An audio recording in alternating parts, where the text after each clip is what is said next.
Hello. Hi. Sorry, it just connected me a little bit delayed. Hi, Dina. How you going? Good. How are you? I'm good. I'm so excited to see you again virtually on Lestari Live. So excited to co-host with you again. I know honestly, I feel like we spend a whole lot of time together virtually and in person, and I still get like butterflies. I'm like, oh, I get to see Dina on Lestari Live tonight. We live stream each other our lives anyway, so this is nothing new. Honestly, if my phone's ever blowing up, it's usually Dina, not my husband. Love you, baby, but it is usually Dina spamming me with the next idea and the next exciting thing. But happy Friday, everybody! Dina and I are really excited to have you tonight with us on Lestari Live. Thank you for tuning in. We were really happy because last week we had such a wonderful live. Celebrating Ambon as a city of music. And tonight we get to do something a little bit different. Dina, what are we doing tonight on Lestari Live? Something very close to home, literally, for you there. Actually, inside my home, we have our guest for this week, who is actually my husband. Still feels weird saying that, but yes, he's my husband. So we have Frankie Fresco from 76M, and he was the brains behind our Tanah Air video clip. So yeah, we so excited to have him here tonight to speak about the video, tell us a little bit more about how it all came about, and also just tell us a little bit more about his experience with Indonesia. Awesome. And for those people who haven't seen our video yet, which we did as a collaborative project with 76M Films, we will be playing that a little bit later tonight. So make sure you do stick around to watch the video.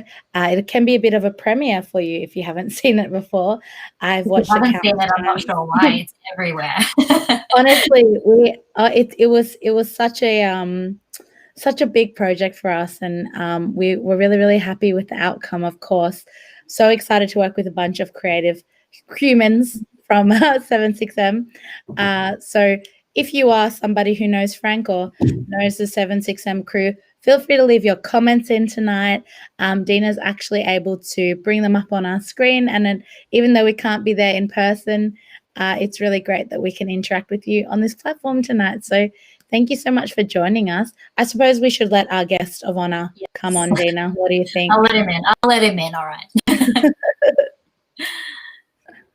Hey Hi, guys. Frankie. How you going? Good, thanks. Yourself? Yeah, well, thank you. Happy Friday. Happy Friday. Happy Friday. Any plans for the weekend? Work actually. Yeah. And of course Sunday. We'll all be getting together as well, which is cool. Yeah, I'm really excited about that. Thank you so much for joining us on Lestari Live. We were really excited, and Dina and I were having a little giggle at the fact that you are husband and wife, and in a bit of an interview situation, but it's quite informal. It's quite santai, as it is with a lot of Indonesian events and meetings and gatherings that we do. As you would know, Frank, you started learning Bahasa Indonesia, right? Yeah, I did. Oh, I am learning actually. How's that going for you? It's going really good. Still pretty shy to speak, so don't put me on the spot, please. But yeah, it's actually going really good. I'm progressing quicker than I expected, and I'm having a lot of fun doing it too. Awesome. And I think that it's no surprise that you do feel quite attached to Indonesia, not just the language aspect, but more so the culture. Can you tell us, or the viewers tonight who might not know you yet, what is it that you love about the Indonesian culture? Well, where do I begin, really? I think it's got to do a lot with the diversity. I think the roots of Indonesian culture are really creative. Indonesians, regardless of which region you go to, I think you find that people are very creative musically, any form of artistic creativity. And for me, it's really inspiring to see a community that works together like that, but yeah, I mean, culturally, I guess, like I said, it's a diversity, and you could travel throughout all of Indonesia, and you could really see something completely different. Mm. And of course, the spirituality that a lot of Indonesians have with the historical spirituality and things that, with not so much with just religion, it goes back to a really kind of ancient spirituality that I think people are really tied to the earth and, indigenous kind of beliefs. And it's quite beautiful, I think. Yeah, I agree. And Dina and I have been, learning a little bit more about more parts of Indonesia. Dina and I both have Javanese heritage, as well as Dina's also a bit Balinese. I'm also a bit Ambonese and obviously Irish. So it's been really interesting, I think, because even I feel like, Dina, butt in if I'm speaking for you, but I feel like a lot of us have felt like we know a lot about our culture. And then even in the last year, we've learnt about the connections to Indigenous Australia and all sorts of other things. And, sometimes we'll see a dance and just go, I can't believe that's from Indonesia. So even as people who have Indonesian heritage, we're still learning. So I can only imagine how interesting that can be from, for anybody, whether you're Indonesian or not. What has sort of stuck out for you this year, Dina, in terms of some new dances or music and maybe even some songs that you've been learning? Recently, it's a lot of like the Eastern Indonesian music and dance. Obviously, we just had the slam competition recently, and I just didn't realize like the amount of music that came from Eastern Indonesia or Ambon itself. And I've learned new songs now through the slam competition, and also learning the language, like the Ambonese language. I've started like speaking to Mama Ning, this new language I've learned. It's so exciting. So Eastern Indonesia has really like opened my eyes, and I'm constantly listening to this music now. Yeah, absolutely. So we were really lucky. If you have seen the Tanah Air video, you will notice Dina and my familiar faces in there, as well as a couple of other faces of Lestari. But before we even get to that, Frank, can you tell us a little bit about your position at 76M and sort of what you're about and what it is that you guys do? Yeah, I mean, 76M is basically, I was kind of doing a fair bit of video stuff earlier on, well, a few years ago, sorry. And so was one of my closest friends, Johnny. And, we kind of said to each other, man, why don't we just do stuff together? We complement each other in a big way. Like, I can be very santai, to put it in Indonesian, very relaxed in the way that I work, and that's got its benefits in a lot of ways. And then Johnny is also pretty relaxed, but I think he works better on a schedule and stuff like that. So when we work together, we actually have a really a good team. And then we were fortunate enough to get two other very close friends on board, Paul and Jason. I think Paul's actually watching at the moment. Oh, so, hi, Paul. And the team grew, and I think it's more of a family than a team. We're all really, I'd like to say, we're all super talented, and we all bring a different thing to the table. I honestly could not have ever asked for a better team to work with. So basically, what we do is we create, videos. We work with a lot of musicians, and we will create music videos. And we've done a couple of documentaries too. One of them's kind of in the works still. That's about Japanese hip hop culture. Cool. And we've also worked with Brownswood Recordings on a mini documentary about the Melbourne jazz, funk, soul kind of hip hop scene, which was Brownswood Recordings is a UK record label. And they took interest in Melbourne, so that was really cool that we got asked to get on board with that. So yeah, we do a lot of things. I mean, mainly video, So we're always looking for new things that inspire us, and new artists that inspire us. And it's been a massive journey, and like it's just the beginning for us, That's amazing. How has it sort of been in terms of? I know it's been a really hard year for a lot of industries. How has it been for you this year in terms of keeping active with lockdown and everything like that? Have you still maintained those connections or sort of still worked on things behind the scenes? Yeah, I mean, as a team, we communicate regularly. We regularly had Zoom meetings, and also with a lot of our the people we work with and our clients. Like, they've been quite understanding, and there's Yeah, always been some some Zoom meeting going on at some point during the big week. So it hasn't been like, it's always been active. There's always been a dialogue open with the people we work with. So we've been fortunate that they've got a that's good awesome. understanding, and now that kind of everything's easing up with the lockdown, like the floodgates have just opened. So Yeah, um, we actually got a lot of jobs during lockdown, that are starting. Like, so it was weird. We kind of had a lot of requests and a lot of jobs come in during lockdown, waiting for lockdown to finish, obviously. So now the ball's rolling, and it's going to be a crazy next few months, I think. that's awesome. Well, you know that we will have a lot of people in the comments here that seem to be quite excited about that, as well as Dina and myself will be cheering on from the sidelines to see some of that work when it comes out. Are the things that you work on, are they public, or how can we sort of access them if people want to check out 76M? We've got like our YouTube, Vimeo, our website. Everything's uploaded on that, and basically when we create a lot of music videos, it gets published by the artist. We also publish it on Cool. our website and our YouTube and Vimeo and social media in general. So there Awesome. you go. There's a link for the website. Make sure you check it Thanks. out. Cool, cool, cool. Yeah, no, and I think that it's really interesting because it sounds like, I'm really lucky to know you as a person and know your appreciation for diversity, but it seems like that's even reflected in your work when you're talking about some of the upcoming projects you have and, sort of that multicultural connection.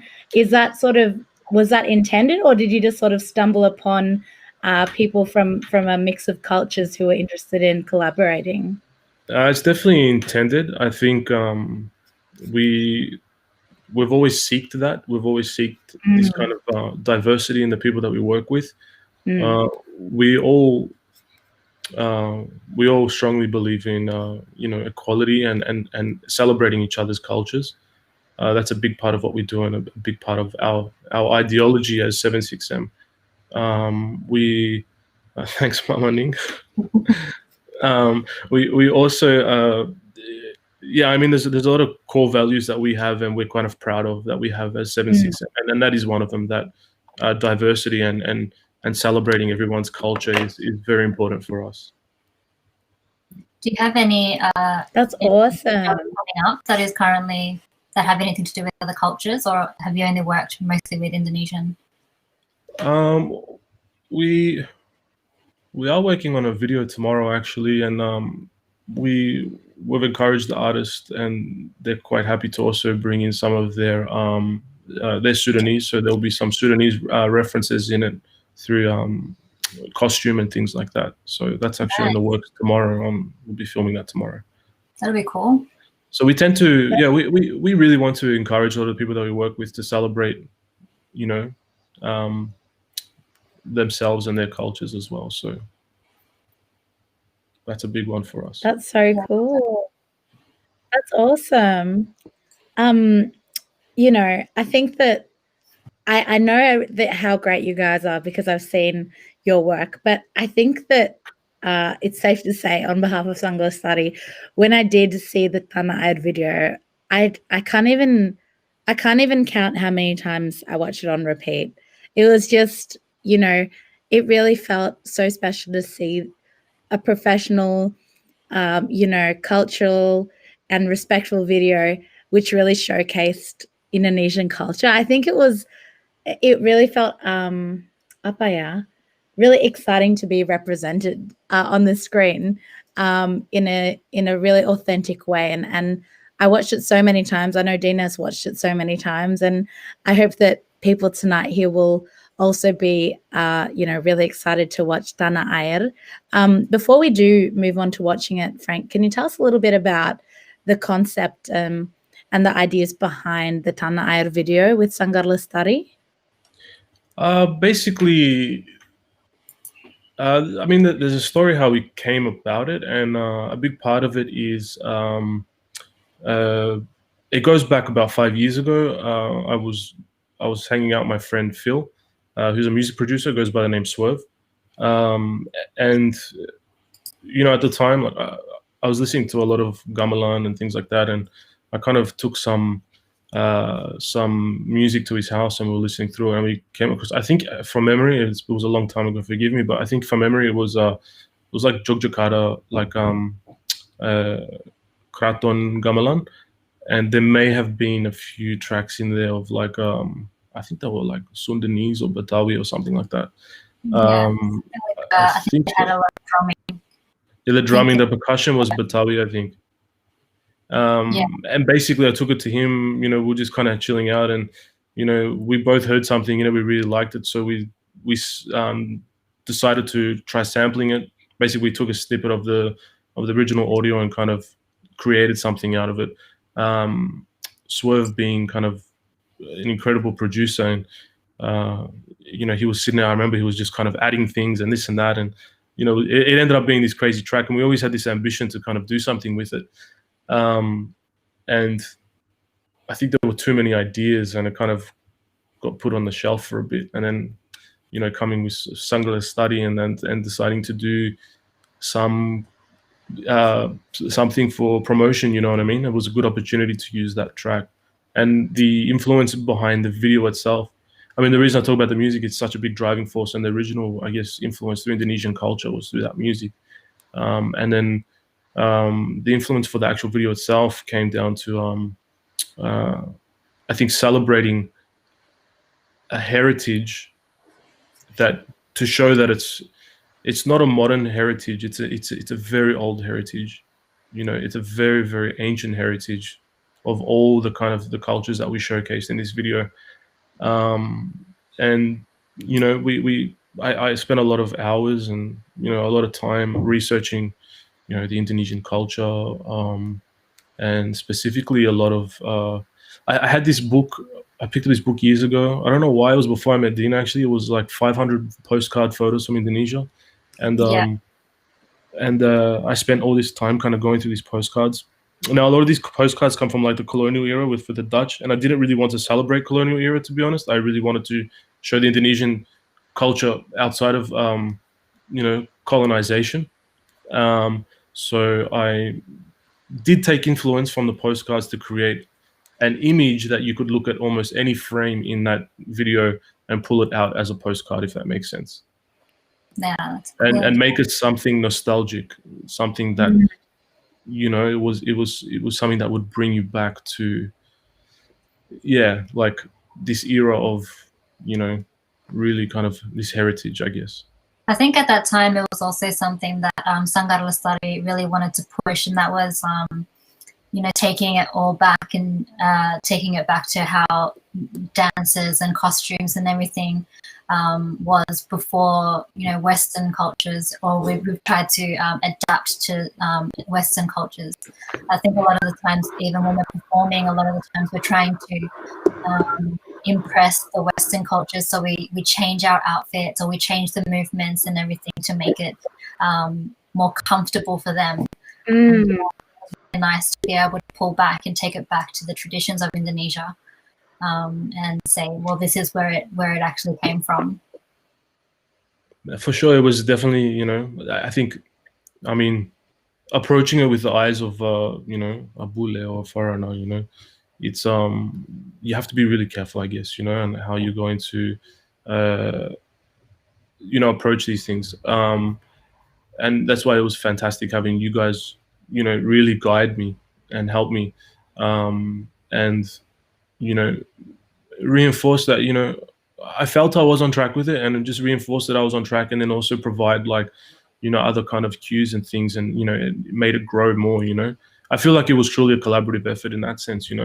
But yeah, just seeing Indonesia as what it is, as the core Indonesia, without Dina, as Dina said, without this kind of Western influence. You know what I mean?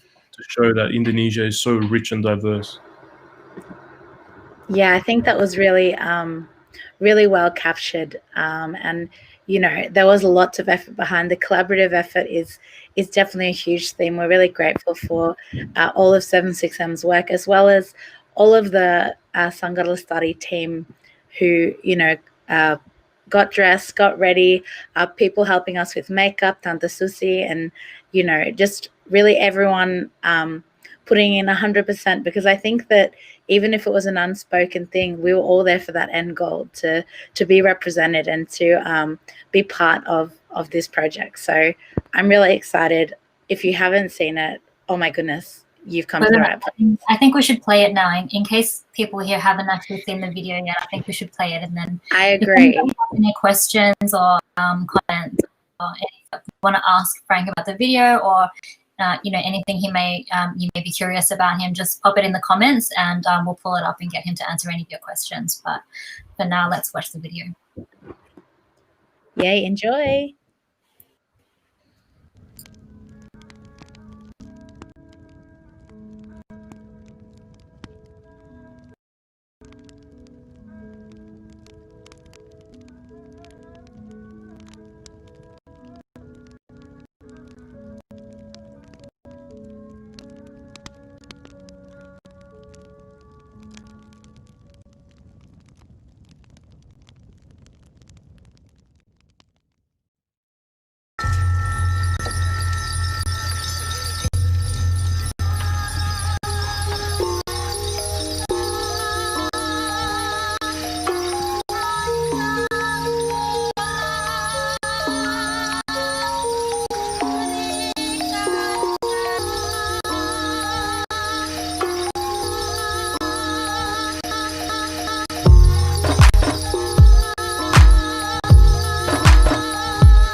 Yay! I actually haven't seen it for a long time, so it was nice to watch it again.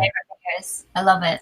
It's so amazing how well you put it together, and yeah, looking at the comments here as well, Mas Raihan, love cinematography. Like, it's so incredible how well you put that together. Thank you, Mas Raihan. It means a lot coming from you. Yes. He's another incredible creative. Thanks, Maternuan, dank Pak Prank and Dina from Joyce, Uncle Malene, which we know is Mama Ning. And I think that's actually a really oh, do we have people from Greece watching? My Hi, cousin people from Greece, yeah. Oh my goodness, hello. Thank you for joining us. That's really exciting. I feel we have Hamid too from Germany. Oh my goodness. All around the world joining us today. Do you know what? That doesn't even surprise me with how worldly Frank is. And for people who are lucky enough to have met Frank, as you know, and Dina, I'm sure you can agree to this, that Frank is everybody's friend. He's very easy to make friends with and have conversation with. So it doesn't surprise me that half the world is here joining us for tonight's stream with him. And thank you for your lovely comments about the video. You know, it says a lot, and we from Sangha Lestari really appreciate all of 76M's hard work, and of course Frank for really helping us push this through, because I think that especially for Mama Ning, it was such a proud moment. You know, we've been performing and promoting our culture in Melbourne for about 3 decades already, and I think that I don't think anything has done our Sangha justice as much as this video has. What do you think, Dean? Yeah, I feel like, you know, we've always had our performances, you know, our videos put up on YouTube or whatever, but it's never been, you know, some where we've sat down and really like thought about, okay, what do we need to show? What do people need to see from Indonesia? You know, there's always talk about Balinese like dances, and it's so great to be able to show other parts of Indonesia and in such a beautiful light as well. Not just you know, people might see us performing a beautiful Javanese dance, but they might not even know where it's from. You know, a dance from Ambon, and you just like, what part of the world is that from? You wouldn't know. And to see it all put together in this one video is I think it's so beautiful.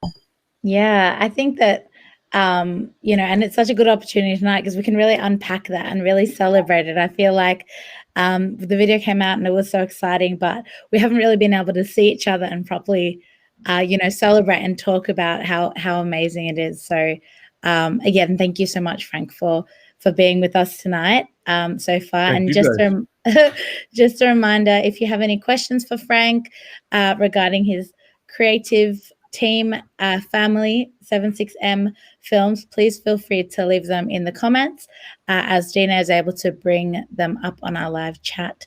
And I'm sure that Frank will be able to help you with some answers. While we're waiting for some questions to come on through, Frank, I'm wondering, with not just Tanah Air, but with some of your cross-cultural filming and your projects, what has been a challenge that you've faced as a family and as a team? If any. There might not be any, but just wondering if there have been any. I don't really feel like we've had challenges. I mean, I don't know. I mean, I think we navigate quite well through different things, different scenarios. I wouldn't say we've had any real challenges because there's always a dialogue. You know, that's the important thing. That there's always a dialogue, and that yeah, I don't know. It feels natural, I guess. You know. How do you come up with the concepts behind the videos? Is it usually coming from the clients, or do you come up with the ideas, do a bit of research yourself? Sometimes clients will have a rough idea. Generally, we like to kind of try say that we find creative solutions. So we like, you know, we take a lot of pride in that we're capable of coming up with creative solutions. So if clients don't have a general idea, it's good because we can really do what we want to do. I tend to have a lot of ideas that are kind of like really out there, you know what I mean? I think I'm kind of really abstract in the way that I think about ideas. And, you know, it's good to be able to have a team where, you know, we can all kind of like start pulling in abstract ideas and create things. A lot of ideas just come from, I read a lot of music. I'm fascinated by genuinely fascinated by a lot of things in this world. So, you know, I'll take a lot of ideas from, like, say, it could be like I don't know, like it could be Indonesian folklore, for example, you know. And then how would I interpret that into a modern day story that fits the narrative for an artist, you know? So there's a lot of different things, you know. It's just, I don't know. Like I said, I like to read and like to be inspired by a lot of things. And how do I then bring that in to create something modern? That's it. That's where a lot of ideas come from, really. And of course, there's inspiration from other things, like things that I've seen, you know, like, for example, like coloring. The way I'd color a film, you know, might come from like a film I've seen, or, you know, a photo I've seen, things like that. Yeah. That's so cool, Frank. So, you know, obviously one of your influences is sort of the world around you and the music and the art, the cultures that you've been exposed to. How about are there any sort of film styles or directors that have influenced or shaped the way that you do things creatively? For sure. I mean, I guess at my core, I'm a photographer. I've been a photographer for a long time, and photography really influences the way that I think as a you know, director, or, you know, cinematographer, whatever, you know. And you know, there's a lot of names and photographers that have inspired me through history. Just off the top of my head, I mean, yeah, I mean, there's so many. There's Boogie. There's hold on, Daido Maruyama from Japan. There's just really classic. Henri Cartier-Bresson, who's another, you know, one of the founders of Magnum Photography, which is a photo agency, legendary photo agency. Robert Capa, all those guys as photographers. I feel bad that I've missed some because they've all inspired me in some way, you know. And of course through film, like, you know, directors, film, music video directors and film director too. Romain Gavras, who's a French-Greek director, and his father too, Kostas Gavras, who's a Greek-French director as well. The list can go on, you know. I mean, are there any Indonesian directors that you've heard of or influenced? Oh, good question, Dean. To be honest, like, not really. It's one thing that I probably should be researching more, you know. I think there's something I've got to really kind of dig into more, you know. I mean, obviously films like The Raid and stuff, which were great films. He was directed by an Indonesian. I think he was actually directed by a Dutch guy. But I have to look into that again. I haven't seen that for a long time. But I mean, you know, a lot of those films are pretty cool. Yeah. You know? For sure. We have a couple of questions coming through now. We have one from Rayhan Sudrajat, who's asking, what's the first thing to do to have an engaging video, and what is your technique in how to shoot an appealing video? I guess the first thing to do to have an engaging video is truly understand have to understand exactly what I'm creating for. What's the meaning behind it? You know what I mean? Understanding that kind of gives you a starting point where you can start pulling in ideas or researching new ideas and stuff. In terms of shooting things, again, it goes into a lot of research. So, I mean, we as a team have a good understanding of what sort of shots we need for certain things. We understand the kind of technical reasons why certain work and others don't in certain situations. Why we would employ, for example, like you know, a handheld shot over a more smoother shot and things like that. There's a lot of variations, and it depends basically. It's all based on, you know, what we're creating and why we're creating it. You know, so from there, I mean, from coming up with an idea, we'd come up with a rough idea of shot lists, and of course, lighting. Lighting is a very important one, as you can see from Tanah Air as well. Lighting played a big role. I mean, I think the best thing about that video for me is still that we filmed it at your house, Yana, your Mama Ning's house in Burwood. You know, like, and of course, Subik as well for helping us secure settings for some of the other final shots. But, you know, like, just to show that the technique of the understanding of what we're doing and how we're going to use lighting and set design and things like that. That's the major part of pre-production, you know. I think we did we had a lot of people when we first premiered Tanah Air, a lot of people were asking why was it so dark, because usually when people shoot something they're always looking for, like, bright, they're trying to find as much light as possible. What made you go more dark? Was it what kind of with Tanah Air? I think there is this, for me anyway, there is this, it's a very mysterious vibe about Indonesian history and culture.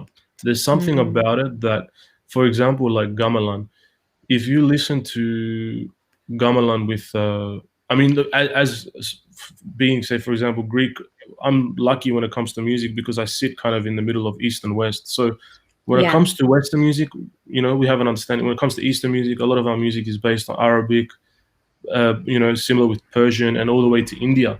But then listening to gamelan for me was completely, the scales and the tempo of the music was something, it was alien, and that made me feel like, it makes the hair on the back of your neck stand up. It's got that vibe about it, and the music played a big role for me. And how do I interpret the music? And then going to Indonesia and of course hearing all these, like, stories about folklore and things like that. And it's something kind of, there's a mysterious beauty about Indonesia. It's a very delicate, I mean, not all, I mean, like I said, there's diversity between different parts of Indonesia, but generally it's quite a delicate kind of, like, I don't know, it's something it's soft and beautiful at its core, but the element of kind of this darkness in the video is basically that these performances show you what, it allowed you to focus on certain things. Like, for example, like with Tante Yulita and with her performance, like the glaring of the kind of like the metallic parts of the costume and the kris and things like that. These are the reasons why I chose to go like that with lighting and show it in a very kind of more dramatic and a serious method. It's not, Indonesian culture is fun, yes, of course, and in this video it was fun for us, but I wanted to show the beauty of it and isolate certain things that would enhance that. If that makes sense. Sorry, no, definitely. And I think even, like, especially with the music, when the video first starts with the gong, like the first gong that starts, and then you just see, it's just dark and mysterious, so you don't actually know what you're looking at yet, and just I feel like I'm just constantly glued to the screen because like the mood, the lighting, and with the sound, it's just like, it just mesmerizes you. You can't look away. The important thing with for me anyway, for creating images and video is having a complete understanding that music and sound, it goes hand in hand, so I don't think I could ever be making things if I didn't have a true understanding or love for music, and in this case, like, the resonance of the instruments that are in this, in the gamelan samples and things, and we added a lot of samples as well, a lot more bass and things like that, but all these things were there to complement the gamelan and the percussion. So understanding sound and the way sound works and frequencies and things like that, and you can really use that to inspire and to feed into the way that you make something, an image, for example. You could really kind of like use the music with that to create a vibe and a mood, you know what I mean? Like, I think if we had that music with something that was quite bright and more kind of like, a faster, paced video, like, it's not going to work, it was a definitely because I know Dina and myself got we were sharing the video and some people were like, "Kok gelap," like, why is this video so dark? But then you now that you've explained why, like, obviously it was still enjoyable and still intriguing, but it's really good to have that understanding of why that decision was made, why that was the theme and the style of it, because I personally haven't seen anything like that yet.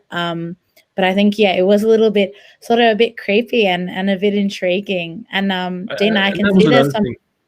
Sorry. Oh, sorry. It was just also it was a very interesting point of difference from other Indonesian videos that we found online. Like, finding something like that to kind of draw inspiration from and create a mood board was difficult because there was nothing like that, I don't think.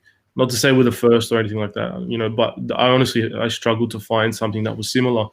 And Absolutely. that's when I kind of felt, yeah, okay, I'm on the right track because I'm creating something that is going to be different and stand out. So, you know, wanted to create something stand out for you guys because you guys are standouts, you know?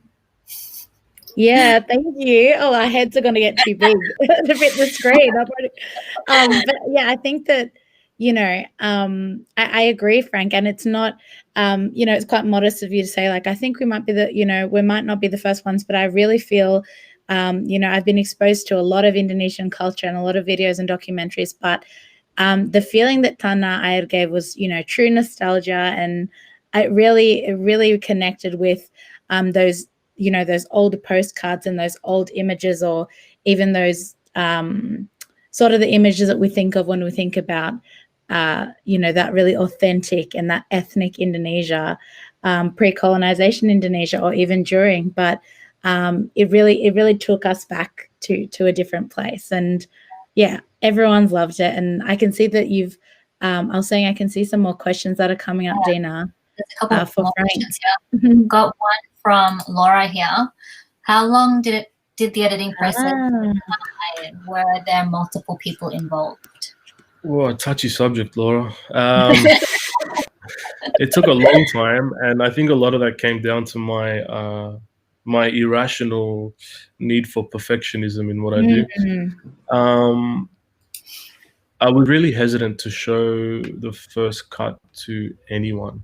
Not even to me. I do a sneak peek. I try to even to my, you know, to my team. You know, it was like I really, this was a project that I really wanted to do. Like, I mean, I always approach a project and want to do a complete justice, but this was something to me that was quite personal, and I really wanted to, you know, create something incredible. And because I had that kind of idea going into it, it took a really long time to get over the first steps, you know.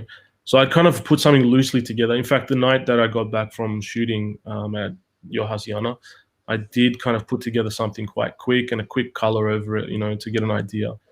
And then I was kind of going back to it every week and looking at it and being like, nah, I hate it. So eventually, like, Dina and, you know, the boys were like, man, come on, what's going on? Like, you got to show us something, you know? And lucky, like I said, I have an incredible, you know, work with incredible team, you know, and so Johnny played a big role as well, helping me put that together and kind of seeing things in a way that I didn't see it, or I didn't want to see it because I had this other idea in my head that just didn't make sense, I guess. And yeah, I mean, after that, the editing process was a lot simpler. But you know, the process generally does take a long time. And then there's colors, so there was probably like 3 or 4 different versions of color on it. Then there's kind of, you know, bit of sound design here and there, which we didn't do too much actually. It was mostly the kind of the crackling of the fire and stuff, which was easy. But you know, it's again like timing it right and figuring out how you're going to put it in and moving it all the time and taking it off and adding it. There's a lot of different things involved there. And then of course waiting for we had to also me and Phil had to remaster the original track and make it clean. And that was just kind of like quite easy to do, but it was just finding time to do it, you know. Like I said, Phil's a real whiz at that stuff. Swerv is a real whiz. And yeah, but yeah, I mean, I can't remember, like, say if I was to condense it all into like active hours worked, for example, but like it did take a while, mentally more than anything, you know. Yeah. And even like on the release, I was like, oh, I feel like I should have done this, and it's like, like, yeah, that's it. That's it. You it sort was of hard letting go of it. critique. You know? Yeah, 100%. Yeah. I think that's the difficulty with passion projects, is you are so passionate about it and you want it to be perfect when people see it, because you have an idea in your mind and you just want to make sure that everybody can see what's actually happening in your mind, and that when you show them, you want to make sure that it's like shown exactly how you envisioned it. And it's really hard to do as a creative, to show somebody your work, especially when you are so, you know, involved in it. Yeah, my mind's notoriously a mess. It's all over the place. Not in a bad way, in a good way, but, you know, hard for other people to understand what I'm thinking. So Mm. it's funny. We had a few moments where Johnny would just kind of like take the clips and put them in a certain way. I was like, well, how did you do that? It's exactly what I was thinking of. I couldn't do it physically, like, because my mind was so, like all over the place. And Johnny was like, I could just read you. He's like, I know exactly what you're thinking. Just let me do it. I think Dina was there one time and she was like, okay, we just got this thing going on. Yeah, Me and Johnny really work together. I think I was there for one of the nights that you guys were editing together, and I was just sitting back, like just watching the process. Yeah, editing process as well. Like two Greeks working on something. What you're trying to do to it now. Two Greeks working on something at the same time means a lot of arguing back and forth. So it's quite entertaining, but yeah. Passion. Billy, how do you find the right music for your videos you make? Oh, music videos. I guess to answer that, I could talk about. I did a short film a long time ago, and the music was basically it came up with a story, and with the story, I don't know how to explain it. There was already kind of some music in my mind that I wanted to use. You know what I mean? And I used them as reference tracks. So I was fortunate enough. Then I made this film in Greece, and Greece has an awesome creative community. But you can really collaborate with people. Like there's no money involved, no problem. Let's just do it. Let's have some fun. Yeah. And we had a really incredible composer who composes for a lot of theater and things like that. And he just kind of read our reference tracks and recreated music. But he actually, this is where the idea of collaboration is beautiful, because he was like, can I just mess around with it and go off theme for a sec? I'm like, do what you want, really, like, have fun with it. And he created a different soundtrack, which was more kind of like, I had more of like I don't know, I think it was like psychedelic rock kind of thing, whereas he had more of like a more horror kind of theme with psychedelic. And it was a bit different, But this is the thing. So music, for me, finding music is, there's my head is a library of sound. I can pick any record I want at any time, and I know exactly what I'm going to do with it. I'm a sponge for music, but also collaboration with other people is very important, because you're not always right, and also picking music, you work with people. What do they hear in this scene? If I give someone a scene, if I've got some ideas and a mood board and I've written it out, I might have my ideas, but what do other people think about it, and how do they perceive it? And then it goes from there. We have another one from Mama Ning, who's asking, Pak Preng, do you need a new bintang film for the next film? Yeah. She's Mama ready. Ning, you don't even have to ask. You're already number one. You are my number one. She's also asked, what will the next 76M project be? So I think she's trying to gauge what her next film. She's ready. It'll be, I think it's going to definitely be a biographical film about Mama Ning. Oh my goodness. Imagine the ratings. Awesome. I'm not sure. I mean, we've got a lot of things in the work, a lot of music videos. But I'd love to collaborate with you guys again, do something, different again. Yeah, I think that there's definitely a mutual feeling from us, especially because I think working in a creative industry, obviously, I have no idea how to film, but I think, we share the same passions. And even before, when you were talking about how long it takes to sort of put your idea onto paper and, get it sort of what's in your head onto the screen. I think that we can relate with that, because sometimes Dina and I have like a bit of a dance block, and we sort of are like, what moves should go here? What should we do with the costume? And when you perform, sometimes people don't think about all those hours behind you deciding what costume to represent, or why we chose to do this dance, or why we chose to choreograph it this way, and how many hours it takes to do your hair traditionally, and then how many pins and everything. And it's like a 6 to 12 hour process to get ready to dance for 5 to 10 minutes, to then get changed again after some photos and things like that. But despite it being sort of a quick rush, you still do it because that passion's still there. And I think it must be the same when you're filming. It sounds like there's so much hard work and collaboration and hours and mental mental time and mental hours put into your work. But 100%. yeah, and then the video might only be maybe a minute long, but people might not even realize that you've spent up to a year or sleepless nights putting this together and really collaborating and making sure that it's, up to scratch. And even then, when you post it, it might still not be what you envision. So in conclusion, I think that Sangha Lestari will definitely be keen to collaborate, no matter how many hours we need to get ready and whatever angles and cool ideas that you have in mind, we will be there because we're so excited. We will, yeah. I'm so excited. I'm just manifesting until we can do that in person. Ideas that we can do with 767 now. Yes, new Trello board, Dina. Get onto it. I've started. We have another question here from Laura. Laura. Who's asking, is creativity in your family? Is there anyone in your family that inspires you in your creative pursuits? Cool.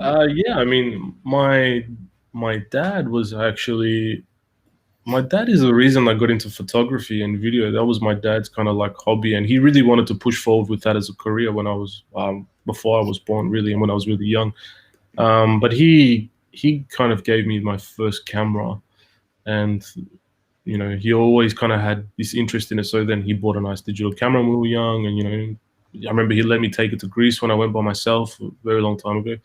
And I remember I was fascinated in black and white, and I took only photos in black and white. My mom killed me when I got back because she's like, "Oh, you took families of the photo in black and white? Like, you crazy, But yeah, like my dad always, and even like my dad's father was he was a poet. The guy used to talk poetry, So there's definitely that, and of course, my brother is one of my biggest inspirations. My brother's an incredible creative. I used to go to uni doing design, and I'd come home, defeated because I couldn't finish my assignments. So my brother would be sitting there, like, in front of his computer, like, just creating incredible things, like, just off the top of his head, And now he has, an incredible.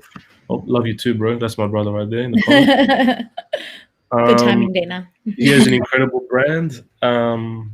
And yeah, I think lucky to have that, being able to bounce back and forth with my brother. I mean, even just before we got on the live, like, he was reviewing one of my videos and giving me feedback. So I'm lucky. And also, of course, like, Dina being incredible creative. And, thank God we got married, and, now she can, I can drive her crazy with all these kind of like reviewing all my work and stuff and giving me feedback and also inspiring me in what she does and the way she works. Definitely I've changed a lot as a creative because of Dina too, I think it's really nice as a creative to have a partner who's also a creative, so we can bounce ideas off each other.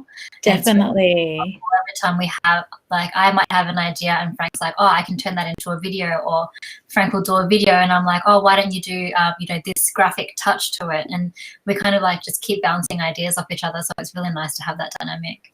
Definitely. I feel like if either of you showed me something, I would be like, I like the first one. It's so different because you can actually give advice from experience. You know what I mean? And I feel like you're both very honest people when it comes to that, because you want the best outcome for whatever that creative project may be. So power couple for sure. When it comes to all things creative. We have another question here from Mamani, which is, which project has taken the longest to film? Oh. To film, I'm not sure. I mean, working on two kind of different short documentaries. Like I said, one of them isn't actually released at the moment. That's still in a process. That's kind of time consuming. There's a lot of running around with that. So, particularly one that hasn't been released yet, it's in the process of expanding rather. There's a lot of traveling, and we managed to go to Japan for that. And, it's a lot of networking on the go. And, you'll get a new connection last minute, and then you have to run to another side of the city to get an interview because, it's that's definitely what takes the longest, I think, the documentary kind of work. And again, the Brownswood recording one. It's called Sunny Side Up, which we filmed here in Melbourne. Yes. That's working with, I guess, large collectives, music collectives, and kind of, finding the right time to go to rehearsals with them, or to find a time that they're not busy to give an interview and things like that. Spending a lot of time in rehearsals as well, and of course gigs and things like that. Really time consuming. I mean, it's so much fun. I really love that sort of stuff because you're everywhere and you're talking to people, and it's really entertaining. But definitely takes a long time. I'd say the documentary stuff probably takes a lot more time. But, each project is different. Some take more time in prep, others take more time in post production. So it really depends. But yeah, I'd say that, and probably we did a 3-track music video. So it was 3 actual songs from one whole video for an artist called Jordan Dennis, and that was a lot of pre-production and a lot of post-production too, because it took influence from like 3 of our favorite films. Some of our favorite films, was 3 of them, and then we recreated these scenes with Jordan Dennis as a lead actor in these kind of scenes. So different projects, different amount of time, I guess. Yeah. Do you have any other plans to maybe do more videos, maybe in Indonesia, or to do with Indonesia? Absolutely. That's without a doubt. I think there's so much unexplored territory for me in Indonesia. There's a lot of things that I have a lot of love for, that I really want to explore, and I really want to kind of work with it. Particularly with, again, coming back to culture and dance and music. I'd love to work with a lot of traditional dancers and musicians. I think, and the thing is, everyone in Indonesia is a creative, everyone's an incredible creative, and again, there's so many people I would love to collaborate with over there. So Indonesia is probably one place that I think I would spend so much time in, just kind of just making stuff. Where's the place you'd go in Indonesia to shoot? Where's the first place you would go in Indonesia to shoot? I don't know. I mean, it's a hard question because everything is so diverse again, where do I begin? I can't make up my mind. Like Dina will tell you, I'm the guy that, we travel to a new city, and I'm like, I want to live here. Yeah. I fall in love with everything that I see and I, experience when I travel. So Indonesia, again, being so diverse and being so different everywhere you go, being so beautiful, I wouldn't even know where to begin, I mean, I feel like it's time for me to expand a little bit more outside of Java and outside of Bali, and kind of really see. I mean, Maluku, of course, Ambon, would be one place that I would love to go. I think if I went to Ambon, I would probably not record anything because I'd be too busy with Habibi climbing coconut trees and chilling on the beach. Yeah, sounds about right. And I wouldn't even be mad at that. I'd love that, So Habibi, let's go to That could be your Ambon. first exposure, and then when you go back, you can come. Yeah, I think I'd probably be back on the beach again. You know what I mean? Really sit the reggae and just chilling. Climbing it. Yeah. Well, Habibi will be teaching me how to climb coconut trees because I don't know how to. He's got that down to an art. Oh, here we go. Habibi in the comments too. Habibi's asking a question. If you could film a video in Indonesia, where would you choose it? Again, difficult. I mean, I really don't know. I mean, there's so much natural beauty. If you say anywhere but Maluku, he'll be upset. Definitely Maluku. Maluku would definitely be one though, for sure. Maluku. Yeah. I don't know. I'd love to go to Sumatra.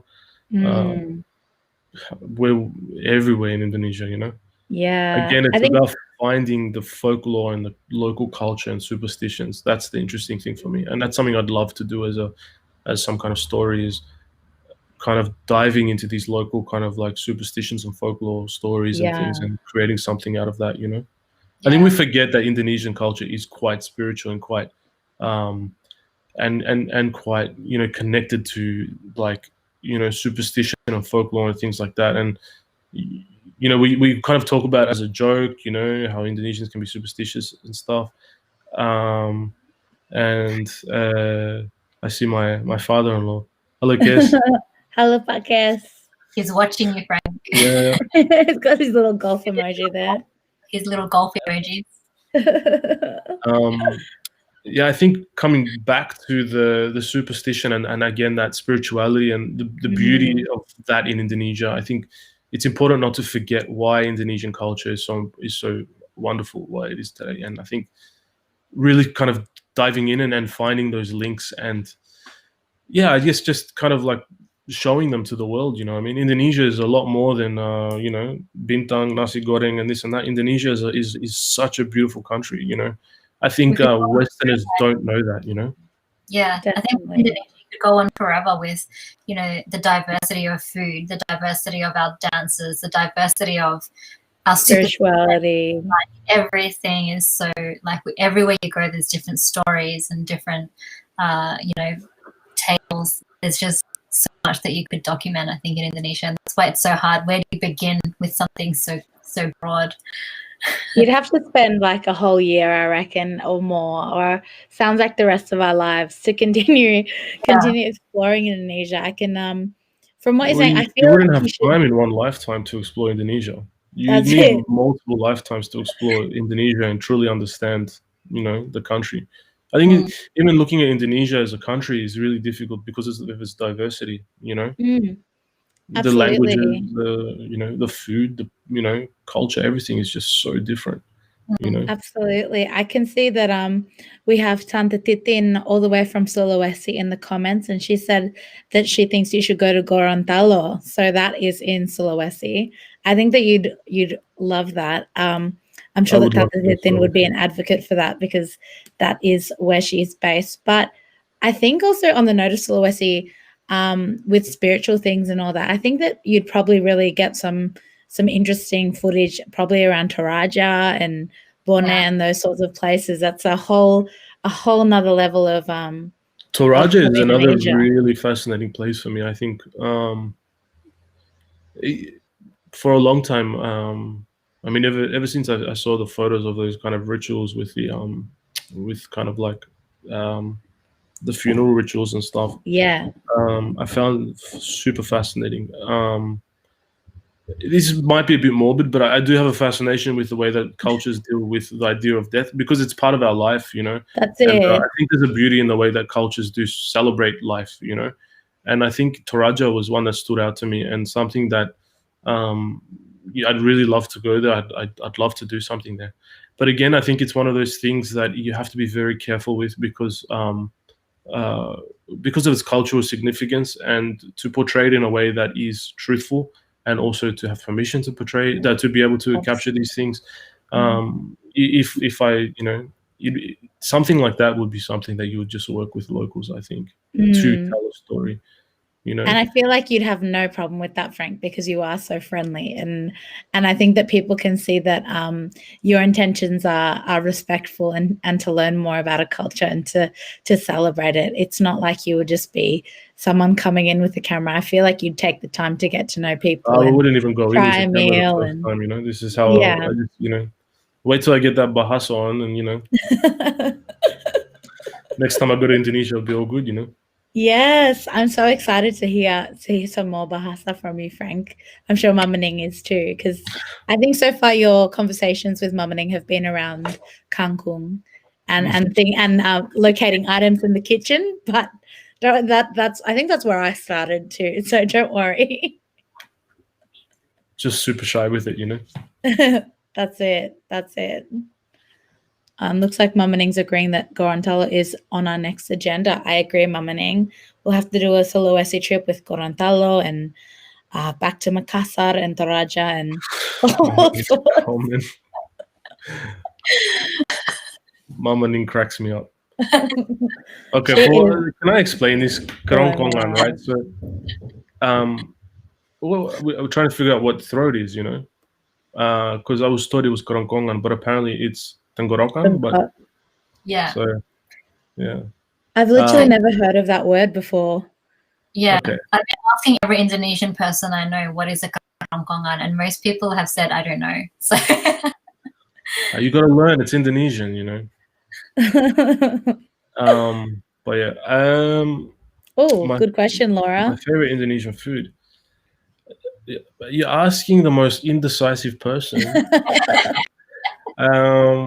What do I love gulai kambing. I love it. I love all Indonesian food. I want to say equally. But yeah, Dina made gulai kambing the other day, and I was super happy. She makes a really good gulai kambing. I love iga penyet.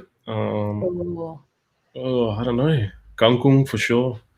that's goes without saying. Yeah, yeah. I mean, I don't know, everything from Indonesia. Anytime you ask anybody about Indonesian food, they just end up like listing out. Yeah, it's like, how long have you got? You know. But I Laura, remember that's a years great ago when I question. first went to Indonesia, someone said, "Oh, you won't like the food there." So, and then I was like, "Oh, okay." I didn't believe him because, like, I mean, everywhere I go, you always find good food, you know. But I was like, okay, and then go to Indonesia, and like the food is so incredible, and so again, you know, just so many different flavors, you know. I was like, wow, this person missed out, you know. I don't know what they ate. Yeah, maybe something really. Maybe they just had like, I don't know. There's maybe more than, you know, nasi Yeah. goreng, and you know, like, you know, you just step out of your comfort zone a little bit. Yeah, it's possible they were just eating nasi putih. I mean, who's to say? Probably Who's to say they didn't with just a bit of order ketchup nasi manis, putih? maybe, you know. That's I mean, it, which also goes off.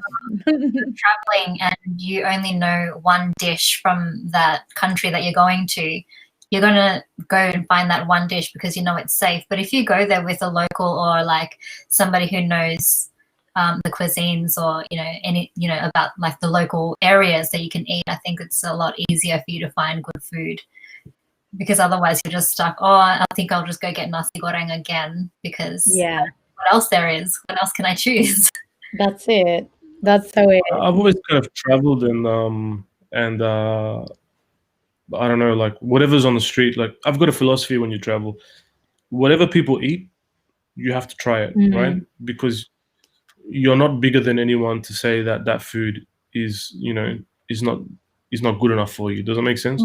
If it's cuisine for someone, then it's suited to be cuisine for you. Yeah. Because we're all equal, we're all on the same level, you know. So I think, you know, for me, traveling a lot when I was younger, and still traveling quite a bit, that was one thing for me. It was just, where's there a lot of people on the street eating? Doesn't matter what it is, I'm going to sit down, I'm going to eat it, you know. And sure, I've eaten some things that maybe people might find disgusting or whatever. I found that everything I've eaten, for the most part, is, you know, beautiful and delicious. You know, and yeah, I mean, so I don't know. Even if I'm by myself traveling, don't worry, I'll find somewhere to eat, and it'll, you know, I'm not going to be the one to go for safety of like McDonald's or something like that. You know, I actually hate McDonald's, but like I'd rather go find something that's kind of like, if I get sick, I get sick. You know, I don't really care. Like you tried it. you know? You tried it. Whatever. And I'll do it again. Like whatever, you know. Just bring So what's that? Just bring some tablets with you. You'll be fine. That's it. That's Yeah, it. no It's a worries. later problem. No worries. It's a later problem. That's it. And I think that's so important because, you know, even obviously growing up in Australia, I was having this conversation with Dina once about how I remember sometimes I'd have lunch and people would be like, ew, what is that? And, you know, I feel really lucky now because I have quite a diverse classroom that I teach, and mostly kids bring a packed lunch, which isn't a sandwich anymore. But, you know, I think that some people, unfortunately, in their families, if they haven't been open to trying new things, even just seeing or smelling other things freaks them out. So major respect to you for, you know, going to other countries and just trying food and, you know, being open to that, because I think that's so important, you know, especially now in 2020 Well, to be accepting. I mean, even, you know, I'm white, you know, like I grew up in a predominantly Australian area and went to school with a lot of Australians, and you know, even coming to school with, you know, like with Greek food, like a lot of people like, you know, oh, what do you know, back then we were young, you know, it was different times as well. People were like, oh, what are you eating? You know, oh, the food's greasy. I mean, it wasn't, but Greeks used to call us greasy wogs, you know, back in the day. Oh my gosh, yeah. And, you know, like people would kind of like really freak out the food. I'm like, man, this is normal. It's like salami or something, or, you know, it's like I don't know, Osaka or something, you know. Okay, maybe that's a bit, back then people kind of do it, you know. A bit But exotic, like, it's funny now seeing people, you know, cooking it at home when, like, you know, 20 years ago people were making fun of me for eating, and it's like, oh well, people have progressed, I guess, you know.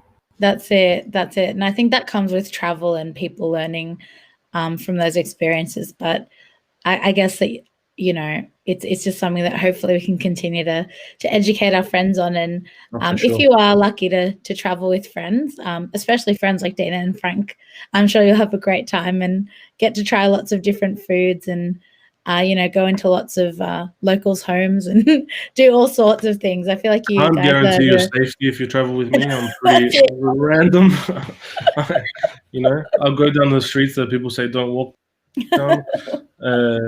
I've survived. It's all good, but you know, like, it's fun, you know. Yeah, definitely. This is probably our last question for tonight.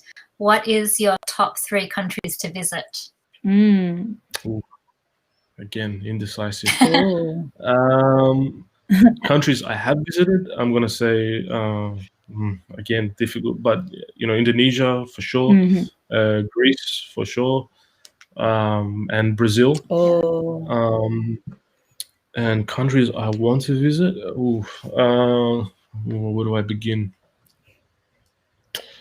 I really want to go back to Chile and give it have a better opportunity to see Chile, because during the time we were there, it was a bit chaotic with COVID-19. We actually had to flee. Yes, I remember the stress. We managed to get the last flight back to Australia, I think, before their borders closed. Incredible experience for sure. That whole process of running, I kind of thrive off that stress, but at the same time, I wouldn't really want to experience it again. Yeah, that adrenaline was enough. Yeah, it was crazy. Yeah, Chile. I really want to go to. Where else? I mean, I'd love to go to like more Caribbean or Latin American countries. That's my thing right now. It's like, you know, I think the next kind of step for me of exploration would be definitely like Latin American countries, and Central American. Yeah, I mean, Southern Europe, Middle East for sure. Yeah, cool. I'd love to go to Jordan, Oman. I don't know. I'd love to even go to Afghanistan. Iran for sure. Like, there's so many places. Yeah, so many places to explore. I don't know how I'm going to do it in this lifetime, you know. Yeah, no, that's amazing. It's so I don't know. So it's a tricky one. Everywhere. I want to go everywhere. Yeah, and I hope that you. Oh my gosh! Imagine. I really want to. And Hamid said, yeah, Algeria. Algeria is definitely one I want to go to with Hamid. So Hamid is a very good friend who is he's Berber. So he's actually from the mountains in Algeria, and I am dying to go to Algeria with Hamid, because I know we're going to have a good time and probably get in a lot of trouble together because. But yes, for sure, Algeria, the Sahara and the Atlas Mountains is definitely on the to-do list. Yeah, that would be amazing. And that just, again, shows some of the different people from around the world that you know, Frank, and that you'll continue to meet in your professional career as well as in your traveling. I'm sure that most of the people in the comments here, if they haven't met you yet, I'm sure they will come across you and the 76M team, and of course, Dina and myself as familiar faces in Melbourne. But if you don't know us yet, please feel free to reach out and collaborate. We're always really keen for a chat and to celebrate Indonesian culture in Melbourne, and even just to share a meal and to hang out. It's really important to reach out more than ever. So thank you, everybody, for joining us tonight. Frank, did you have any sort of closing remarks or statements or advice or anything that you wanted to say before we say goodbye for tonight? I just want to say to you guys, to all of Sangha Lestari and everyone that was involved in that video, a big thank you for allowing me to basically just go crazy with an idea, and being so cool with it, and having all the resources we needed in terms of costumes and props and things like that. And a big thanks, of course, to Tante Susie for doing the makeup, and to Big for helping us get the location at Ceres. And I've probably forgotten people, and I really am sorry, because I genuinely feel bad about these things. But everyone that was involved in that did a fantastic job. And of course, Sangha Lestari for always being an inspiration for me too, so big thanks for that. Big thanks to people that asked questions, and people that came on to watch. And yes. Yeah, so matur nuwun. Terima kasih, matur nuwun. Yeah, big matur nuwun, matur suksma, terima kasih, however you want to say it, to everyone that was on board with this, and for having me on too. Sorry, I'm a little bit timid on video because of I don't know, I'm not good with these things. I prefer to be on the other side of the camera.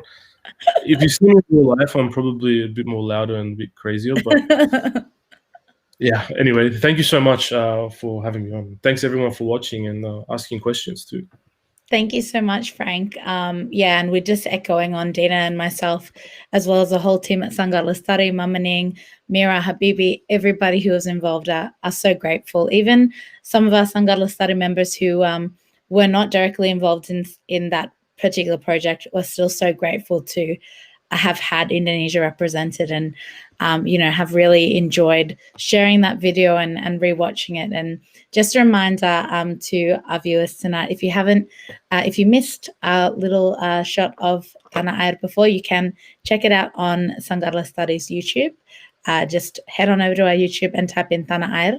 And please remember to also follow and check out the 76M crew. We had some of the details up before, and you can also see them in the links from before too. I think, Dina, did you pop those in the YouTube video? Yeah, so you can, all the links are in the caption. Okay. So you just go through and click, and we've got 76M. You can click through to 76M, Frank's Instagram page, and also you can go through and look at Swerv's Instagram page as well and listen to his music, because he's got amazing music as well. You need to go and just check out all of these guys because they're amazing. And of course, if you haven't already, you can watch all of our videos and our videos with 76M crew either on our YouTube page or 76M's YouTube. It's also currently on their Instagram. They just posted it earlier today, so you can watch it there. So you can watch it anywhere. Yeah, it's everywhere. It's very accessible, so you can't miss it. And we hope you enjoyed as much as we did. And thank you, Frank, for talking on behalf of 76M about, explaining those ideas and the concept behind it. I think that everyone's really enjoyed the discussion tonight. And thank you, everybody, for joining us also. Just a reminder that while we're closing up, that next week is NAIDOC week. It actually starts on Sunday. So it's a really good opportunity for you to have those conversations in your workplace or in your community group to celebrate the Indigenous culture of Australia. And if you haven't already, to create an acknowledgement of country, just like we have at the start of our Lestari lives. But yeah, keep that in mind that it's starts this Sunday until the following Sunday. And we hope that you can celebrate that respectfully and learn a bit more about the traditional custodians of the land. Thank you so much for joining us on Lestari Live. My name is Yana. And I'm Dina. Oh, there we go. And Frank. Yay! Thank you so much, everybody. And peace, Lestari. Thanks for tuning in.